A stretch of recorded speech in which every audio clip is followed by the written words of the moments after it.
La Saint-Sylvestre. On connaît tous cette fête, bien sûr. Le décompte, les feux d'artifice, les vœux pour la nouvelle année. Mais est-ce qu'on s'est déjà demandé ce qui se cachait vraiment derrière tout ça? Aujourd'hui, on va décrypter ensemble la signification cachée, presque sauvage, de cette nuit si particulière. Parce que le 31 décembre, ce n'est pas que la fête. Chaque année, c'est la même histoire, on le sait. Cette nuit est aussi le théâtre d'un phénomène assez troublant, des débordements, de la violence, des actes qu'on pourrait qualifier, et oui, de sauvages. Et c'est là que ça devient intéressant. Pourquoi? Pourquoi est-ce que toutes ces tensions semblent exploser précisément cette nuit-là? Qu'est-ce qui se joue symboliquement au moment de passer à la nouvelle année? Il doit y avoir une raison plus profonde. Pour trouver une piste, il faut faire un petit bond dans le passé. Et tout nous ramène à celui qui a donné son nom à cette fête, un certain pape Sylvestre Ier. Alors, ce pape Sylvestre, il n'a pas vécu à n'importe quelle époque. On est au IVe siècle, et c'est un moment de bascule incroyable dans l'histoire. C'est la fin du monde païen antique et le tout début de l'Empire chrétien, sous l'empereur Constantin. En fait, Sylvestre, il est pile à la charnière. C'est l'homme d'un seuil, d'un passage. Retenez bien ce mot, seuil. C'est une bonne piste, mais le vrai secret, l'indice le plus fou, il n'est même pas dans les livres d'histoire. Non, il est caché juste là, sous nos yeux, dans son nom. Oui, la clé de tout le mystère, elle est là, dans le mot « Sylvestre ». C'est ça qui va nous permettre de tout comprendre. Alors, accrochez-vous, on va faire un tout petit peu d'étymologie, vous allez voir, c'est fascinant. Ce nom vient tout droit du latin Sylvestris. Et alors, Sylvestris, qu'est-ce que ça veut dire? Eh bien, ça signifie de la forêt, boisée, mais aussi et surtout sauvage, non domestiqué.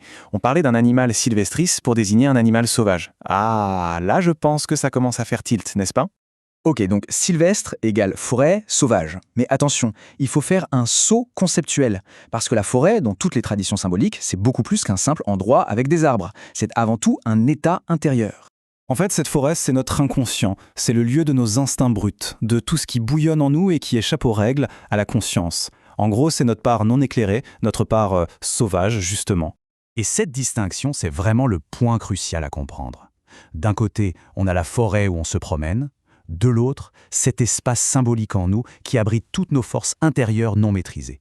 Et évidemment, c'est de cette deuxième forêt qu'il est question ici. Et voilà, la boucle est bouclée. La Saint-Sylvestre, c'est précisément ce moment où notre part sylvestre, notre forêt intérieure, a le droit de ressurgir. Pensez-y, c'est la fin d'un cycle, les règles sociales sont comme suspendues, et donc nos pulsions, tout ce qu'on contient le reste de l'année, eh bien ça peut remonter à la surface avec force. Mais alors, attention, il ne faut surtout pas faire de contresens.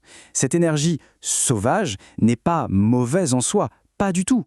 La vraie question, la seule qui compte, c'est qu'est-ce qu'on en fait?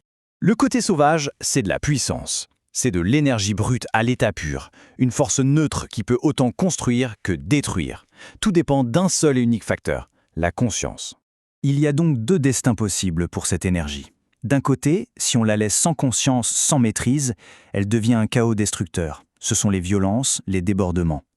Mais de l'autre, si on l'éclaire avec de la conscience, cette même énergie se transforme en une formidable force créatrice.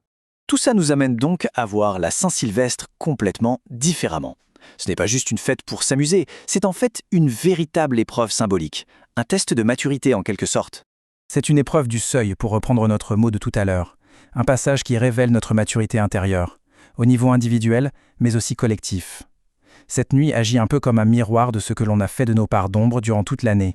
Finalement, la vraie question que pose cette fête n'est pas tant pourquoi y a-t-il des sauvages dehors, mais plutôt une question que chacun peut se poser. Qu'avons-nous fait de notre part sylvestre? A-t-on essayé de l'éclairer, de l'intégrer, ou est-ce qu'on l'a juste refoulée jusqu'à ce qu'elle finisse par exploser d'une manière ou d'une autre? Voilà une réflexion intéressante à emporter avec soi pour commencer la nouvelle année.